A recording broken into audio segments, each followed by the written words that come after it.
San Diego 6 News in the Morning. Your station for balanced news. Well, as many as 10 million females and 1 million males are fighting a life and death battle with an eating disorder, and sometimes it's really hard to tell who is affected. So it is time to raise awareness this morning. And Hallie Kotrla struggled for 10 years with an eating disorder and now helps hundreds of others with her own organization.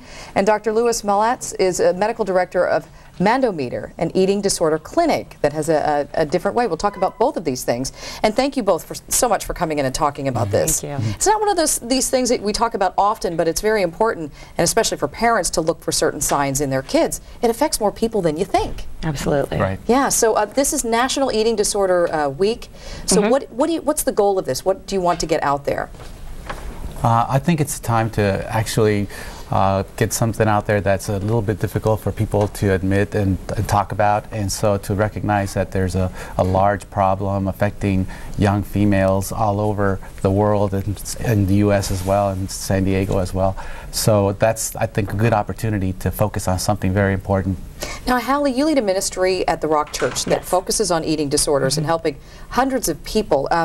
Tell us your story and how you started this. So I was a pastor's kid, so I was taught to stuff your emotions. You don't talk about it, you pray about it if you're struggling. And then I was a track athlete up until college. And so no one taught me, and I didn't watch a PBS special. I just one day, sorry to be a little vulgar, stuck my finger down my throat, and all my emotions came up that I'd been holding onto for so many years that I wanted to tell someone. And through that, it went on for 10 years, and I went from bulimia to overexercising to anorexia to laxative abuse to binging. So I actually struggled from all the different spectrums of an eating disorder. So there are so many different kinds out there that we will get into, but who does this affect most when you see this? I mean, now you're giving back and you really obviously know the signs because of it, both of you.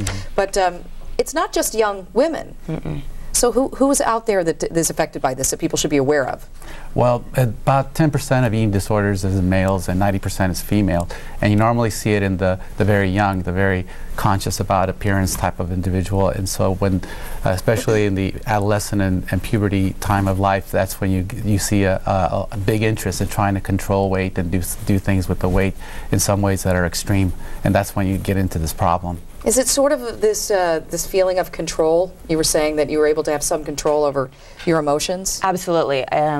For me, it was completely a way to control, because I felt like I couldn't control the environment, the outside stuff, but I could control what was going on and how I was going to feel about all of it.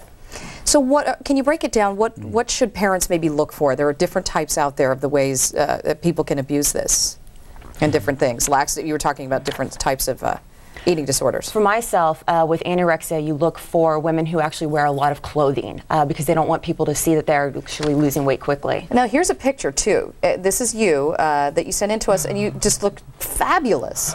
And so oftentimes it's important to point out that you can't tell necessarily that somebody has an eating disorder. Right, and actually I was apprehensive about even sending that because I didn't want girls to think, well, I want to look like that. Right, I want to look like that, or she's not that bad, or I actually can lose more weight than she can. And so I was really hesitant because it comes in all shapes and sizes.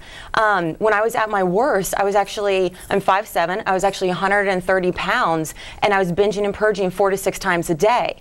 So, that, everyone thought I was normal. I mean, no one had any idea.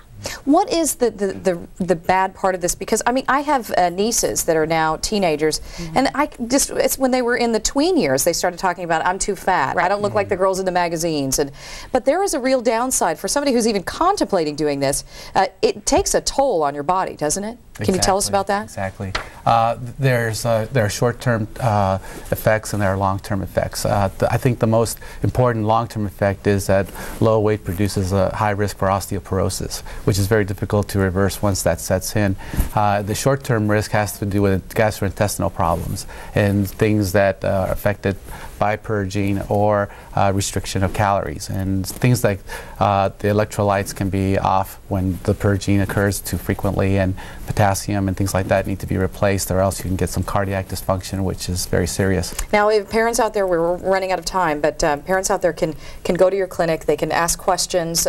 You're at the Rock Church with your ministry and help hundreds of people, really, and you also have a nonprofit. Correct. Yeah, so we'll have the information linked to our website. Thank you both so much for coming in. Thank you. It's the Mandometer Eating Disorder Clinic here. Yes, yes. And then also, what So you can go to IamHopeandHealing.org. Okay, thank you. Thank you. All right, Appreciate we're raising it. awareness this morning. Thank So go to San Diego6.com and click on Hot Topics for more information. Renee?